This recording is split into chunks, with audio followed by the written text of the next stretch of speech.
হে আমার পুরুষ ভাইয়েরা শোনো, আপনি যদি ভাবেন যে আমি মারা গেলে আমার স্ত্রীর কি অবস্থা হবে, আমি মারা গেলে আমার বাচ্চাদের কি অবস্থা হবে, এটা আপনি ভাবতে পারেন। কারণ আপনি হচ্ছেন তার স্বামী, আপনি হচ্ছেন তার বাবা, আর আপনার বাবাটাই স্বাভাবিক। কিন্তু হ্যাঁ, এই জিনিসটা আমরা অনেকেই ভুলে গিয়েছি। আপনাকেও আমার রব চালায়, আপনার স্ত্রীকেও আমার রব চালায়, আপনার সন্তানকেও আমার রব চালায়, আপনার মা বাবাকেও আমার রব চালায়। আমার রব যেহেতু সব কিছু নিয়ন্ত্রণ করে, আর আপনার বাবার আর কোনো প্রয়োজন নাই। আপনি ভাবতেছেন আপনি মারা গেলে স্ত্রীর অবস্থা কেমন হবে। দেখেন, দুনিয়া কাহার জন্য থেমে থাকে না, দুনিয়া কাহার জন্য থেমে থাকে না। আজকে মারা যান আপনি, আজকে আপনার জন্য কান্নাকাটি করবে।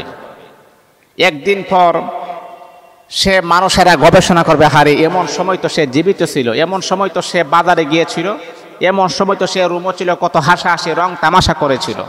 আজকে মানুষটা পৃথিবীতে নাই, আপনাকে নিয়ে একটু আলোচনা হবে। এরপরের দিন আপনার স্মৃতিগুলা তাদের মনে পড়বে। এরপরের দিন 4 দিন 5 দিন 6 দিন এমন করে করে দেখবেন আস্তে আস্তে তারা সবাই আপনাকে ভুলে গিয়েছে। আর সবাই যাদের জন্য আপনি এত টেনশন করেছেন, যাদের জন্য আপনি এত পেরেশানি করেছেন, যাদের জন্য আপনি তো হয়রানি টেনশন, হারে আমি মারা গেলে তাদের কি অবস্থা হবে, দেখবেন তারা আস্তে আস্তে নিউটনে চলে আসবে, নিয়ন্ত্রণে চলে আসবে। তাদের চলা তারা চলতে আছে। আপনার স্ত্রীও চলতে আছে, আপনার সন্তানেরও চলতে আছে, আপনার মা বাবারও চলতে আছে স্বাভাবিক। 1 মাস পরে আপনাকে আর কেউ স্মরণ রাখবে না। নিজের আত্মীয় স্বজন যদি স্মরণ না রাখে, তাহলে পাড়া প্রতিবেশীকে স্মরণ রাখবে? 1 মাস পরে আর কেউ আপনাকে স্মরণ রাখবে না।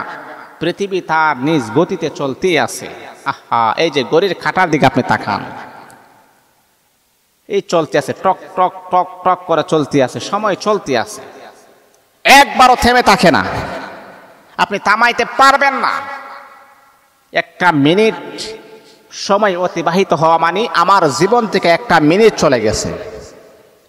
1 ঘন্টা সময় চলে যাওয়া মানে আমার জীবন থেকে 1 ঘন্টা সময় হারিয়ে গেছে।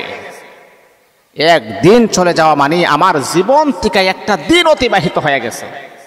এইভাবে সময়, মিনিট, সেকেন্ড, মাস, বৎসর আমাদের কাছ থেকে বিদায় হয়ে যাচ্ছে। আমরা বুঝিও না, এই সম্পর্কে আমাদের কোনো জ্ঞানই আমরা রাখি না। সম্মানিত হাজিরিন, এই জন্যে দুনিয়ার মায়া মোহাব্বত ভালোবাসাকে ত্যাগ করে আল্লাহর ভালোবাসা মনের ভিতরে দেন। স্ত্রীর ভালোবাসা তো থাকবেই, আল্লাহকে অধিক পরিমাণে, রাসূলকে অধিক পরিমাণে মোহাব্বত করুন, মনের ভিতরে জায়গা করে নেন। কারণ আপনার স্ত্রী আপনার আপন না, আপনার সন্তান আপনার আপন না। আপনার আপন হচ্ছে দু জাহানের বাদশাহ, সরকারে দু আলম, মদিনার পয়গম্বর মুহাম্মদুর রাসূলুল্লাহ সাল্লাল্লাহু আলাইহি ওয়াসাল্লাম, যিনি আপনার দুর্দিনে আপনার পাশে দাঁড়াবেন। আহা, হাসরের মাঠ আপনি দেখেন, প্রত্যেকটা নবী বলবে আল্লাহ তুমি আমাকে বাঁচাও, উম্মতেরা বলবে আল্লাহ তুমি আমাকে বাঁচাও। আমার নবী শুধু বলবে আল্লাহ তুমি আমার উম্মতকে বাঁচাও, আল্লাহ তুমি আমার উম্মতকে বাঁচাও।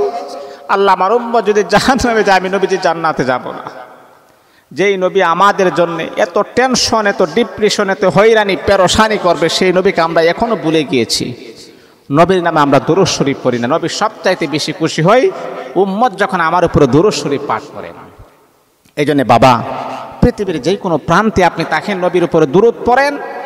আল্লাহ পাক রব্বুল আলামিন একজন ফেরেশতা রেখে দিয়েছেন, আপনি যেই কোনো প্রান্তে আপনি দুরূদ শরীফ পড়বেন, এই ফেরেশতার সাথে সাথে আপনার নাম সহ পুরাটা ডিটেলস সহ রাসূলের রওজা মুবারকে পৌঁছে দেওয়া হয়। আল্লাহু আকবার। এই জন্যে দুনিয়ার মায়া মোহাব্বত এগুলাকে ত্যাগ করে রাসূলের মোহাব্বত, আল্লাহর মোহাব্বত মনের ভিতরে জায়গা করুন। দেখবেন আল্লাহ পাক দুনিয়া তো শান্তি দিবেন, পরকালে আপনার জন্য মুক্তির ব্যবস্থা করে রাখবেন।